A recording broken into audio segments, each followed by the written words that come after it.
आज हम पढ़ने वाले हैं Carl Jung analytical psychology. Carl Gustav Jung एक स्विस साइकियाट्रिस्ट थे और जिगमंड फ्रॉइड के स्टूडेंट भी रहे हैं। युंग ने एनालिटिकल साइकोलॉजी नाम की पर्सनालिटी थ्योरी प्रपोज की है। फ्रॉइड के कंपैरिजन में ना युंग ने पर्सनालिटी को सिर्फ सेक्सुअलिटी तक लिमिट नहीं रखा, बल्कि unconscious mind, collective experience, symbols और लाइफ लॉन्ग पर्सनालिटी डेवलपमेंट पर फोकस किया है। इस थियोरी ने ह्यूमन पर्सनालिटी को ज़्यादा ब्रॉड, डीप और बैलेंस वे में एक्सप्लेन किया है। एनालिटिकल साइकोलॉजी एक पर्सनालिटी थियोरी है जो कार्ल युंग ने दी है, जिसमें पर्सनालिटी को कॉन्शियस माइंड, पर्सनल अनकॉन्शियस और कलेक्टिव अनकॉन्शियस का इंटरैक्शन के थ्रू समझा जाता है। यह थियोरी बताती है कि हमारा बिहेवियर आर्कीटाइप से गाइडेड होता है और पर्सनालिटी का अल्टीमेट गोल होता है सेल्फ रियलाइजेशन होता है। कुछ बेसिक्स से डेफिनेशंस यहाँ पर हम देख लेते हैं।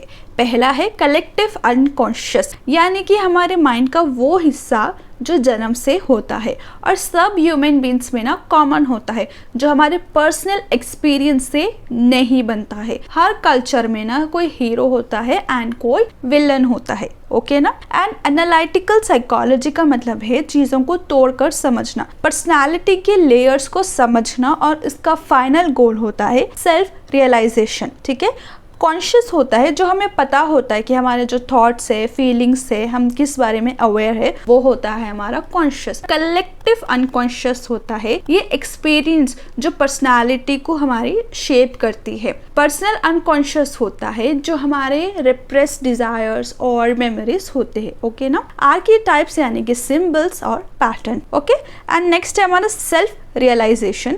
इंसान अपनी असली और पूरी पर्सनालिटी को पहचान ले और उसे दिल से एक्सेप्ट करे। सिर्फ इसमें अच्छी क्वालिटीज नहीं आती है, बल्कि हमारी वीकनेस, अनकॉन्शियस थॉट्स और हमारे इनर कॉन्फ्लिक्ट्स भी आते हैं। अब हम बढ़ते हैं some basic assumptions about this theory. Personality conscious और अनकॉन्शियस दोनों प्रोसेसेस से शेप होती है। अनकॉन्शियस माइंड बिहेवियर को स्ट्रांगली इन्फ्लुएंस करता है। ह्यूमन बिहेवियर सिर्फ पर्सनल एक्सपीरियंस से नहीं, बल्कि इनहेरिट यूनिवर्सल पैटर्न से भी इन्फ्लुएंस होता है, जो हम सब में कॉमन है। पर्सनालिटी पूरी जिंदगी डेवलप होती रहती है, जो कि सभी कहते हैं।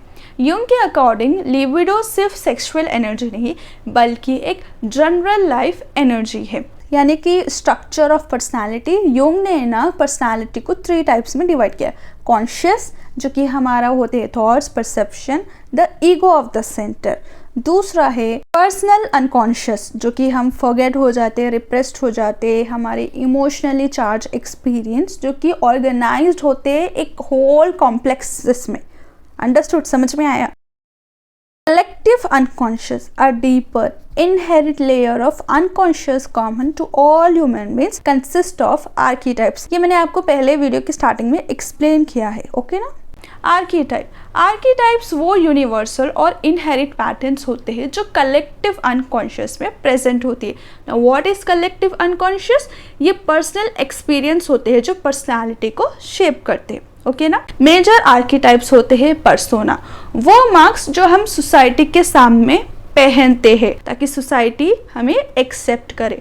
शैडो, पर्सनालिटी का वो डार्क और रिप्रेस्ड पार्ट जिसे हम कभी एक्सेप्ट ही नहीं कर पाते हैं। एनिमा, एनिमस, मेन के अंदर फेमिनाइन साइड और फीमेल के अंदर मैस्कुलाइन साइड, यानी कि एनिमस। सेल्फ, पर्सनालिटी का कंप्लीट और इंटीग्रेटेड फॉर्म। युंग ने पर्सनालिटी को समझने के लिए ना कुछ एटीट्यूड्स एंड फंक्शंस बताए हैं। इनमें है इंट्रोवर्जन, यानी कि एनर्जी का फोकस ना इनर वर्ल्ड पर होता है, ओके ना। एक्सट्रावर्जन, एनर्जी का फोकस आउटर वर्ल्ड पर होता है। इसके 4 फंक्शंस है: thinking, feeling, sensation, intuition. Thinking, logic और रीजनिंग। फीलिंग, इमोशंस और वैल्यूज। सेंसेशन, फिजिकल रियलिटी और सेंसेस। इंट्यूशन, पॉसिबिलिटीज और फ्यूचर इंसाइट्स। पर्सनालिटी का जो टाइप डोमिनेंट एटीट्यूड में होता है प्लस डोमिनेंट फंक्शन से डिसाइड होता है। युंग का कहना है कि हमारे जो डोमिनेंट टाइप है, यानी कि इंट्रोवर्शन में से एक्सट्रोवर्शन में कोई एक डोमिनेंट टाइप होता है, उसका डोमिनेंट फंक्शन होता है, ओके, अंडरस्टूड। इंडिविजुअलाइजेशन एक लाइफ लॉन्ग प्रोसेस है जिसमें इंसान अपनी कॉन्शियस और अनकॉन्शियस पार्ट को इंटीग्रेट करता है। इसका गोल होता है होलनेस, बैलेंस और सेल्फ रियलाइजेशन। सेल्फ रियलाइजेशन का सिंपल सा मतलब है कि अपनी पूरी पर्सनालिटी को जान लेना, अवेयर होना उसके बारे में। प्रोसेस पर्सनालिटी का डेवलपमेंट होता है इंटरैक्शन बिटवीन और interaction of conscious and unconscious, balancing opposites of archetype. अब हम इस थियोरी के कुछ एप्लीकेशंस और इम्पोर्टेंट समझ लेते हैं। ये हमें पर्सनालिटी असिस्टेंट में यूजफुल होती है, साइकोथेरेपी और काउंसलिंग में भी यूज़फुल होती है। अब हम देखेंगे कि ये साइकोथेरेपी और काउंसलिंग में कैसे यूज़फुल होती है। इंसान जो सोचता है, फील करता है, उससे रिएक्ट करता है, वो सिर्फ कॉन्शियस नहीं, ठीक है, कॉन्शियस चॉइस नहीं होती है, बल्कि अनकॉन्शियस पैटर्न्स के थ्रू होती है। मतलब जब हम जो बनकर दिखाई देते हैं वो हम एक्चुअली नहीं होते अंदर से। इसी गैप को समझने के लिए यूंग की थियोरी यूज़ की जाती है।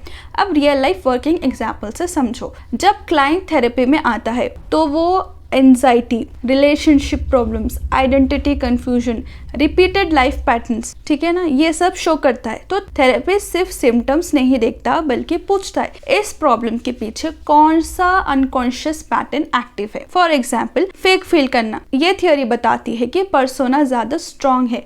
गुस्सा करना, जेलेसी, तो शैडो सप्रेस है। रिलेशनशिप कंफ्यूजन यानी कि एनिमा इम्बैलेंस है, लाइफ का मीनिंग नहीं मिल रहा, यानी कि इंडिविजुअलाइजेशन इनकम्प्लीट है। Okay, understood. थेरेपी का गोल होता है अनकॉन्शियस को कॉन्शियस बनाना। जो इंसान बहुत नाइस बनता है उसका शैडो अंदर प्रेशर क्रिएट करता है कि भाई एंजाइटी और गुस्सा भी है तुझ में। सब लोग सेम तरह से सोचते या रिएक्ट नहीं करते हैं। प्रॉब्लम तब होती है जब हम अपनी नेचुरल टाइप के अगेंस्ट जाते। फॉर एग्जाम्पल, इंट्रोवर्ट को जब ज़बरदस्ती ना सेल्स जॉब दे दी जाए तो उसे स्ट्रेस, आइडेंटिटी लॉस होता है। इसलिए ना career guidance, relationship, understanding, self awareness ये थियोरी बताती है। अब अगर ये थियोरी हम पढ़े तो इसके मुताबिक हम थोड़ा सा समझ सकते हैं, अंडरस्टैंड कर सकते हैं कि पर्सन कौन से सिचुएशन से गुजर रहा है। ये था पर्सनालिटी टाइपोलॉजी। टाइपोलॉजीज का मतलब है कि हम पर्सन को ना किसी कैटेगरीज में डिफाइन करें। ओके ना। नेक्स्ट हमारा कल्चरल सिंबल्स और बिहेवियर को समझने में हेल्प करती है। इसके कुछ क्रिटिसिज्म्स भी है और शायद हम लिमिटेशंस भी कह सकते हैं। कलेक्टिव अनकॉन्शियस जैसे कॉन्सेप्ट साइंटिफिकली प्रूव करना मुश्किल है। हाँ, ये बात तो मैं भी एग्री करती हूँ। थियोरी ज़्यादा एब्स्ट्रैक्ट और सिंबॉलिक है। यस, साइंटिफिक टेस्टिंग डिफिकल्ट है। फिलोसफिकल आइडियाज़ पर ज़्यादा एम्फेसिस है। Yeah I too agree on that. Limited experimental support है। Yeah I know, I agree all of this, क्योंकि ये पॉसिबल ही नहीं है कि हम कह रहे कि किसी का अनकॉन्शियस इतना ही इन्वॉल्व हो रहा है। ओके, अगर उन्हें वो कहते हैं कि पर्सन जो एक्सपीरियंस कर चुका है वो अनकॉन्शियस में फीडेड है और वो ही रिफ्लेक्ट कर रहा है, तो दैट मेक्स सेंस। बट ये कुछ ज़्यादा ही फिलोसफिकल आइडियाज़ पर बेस है। कार्ल यूंग की एनालिटिकल साइकोलॉजी पर्सनैलिटी होलिस्टिक और डायनामिक प्रोसेस के रूप में एक्सप्लेन करती है, जिनका ultimate goal individualization, self realization होता है। Hope you like. आपको अगर ये थियोरी समझ में आई थी मुझे कमेंट्स में बताइए और कोशिश करिए कि क्या आप इस थियोरी में कुछ ऐड कर सकते हैं या नहीं। मिलते हैं ऐसे नेक्स्ट वीडियो के साथ। और हाँ, आप पढ़ रहे हो राबिया के साथ, जहाँ आपका हर डाउट क्लियर होगा बड़े ही आसान और बड़े ही प्यारे तरीके से। बाय।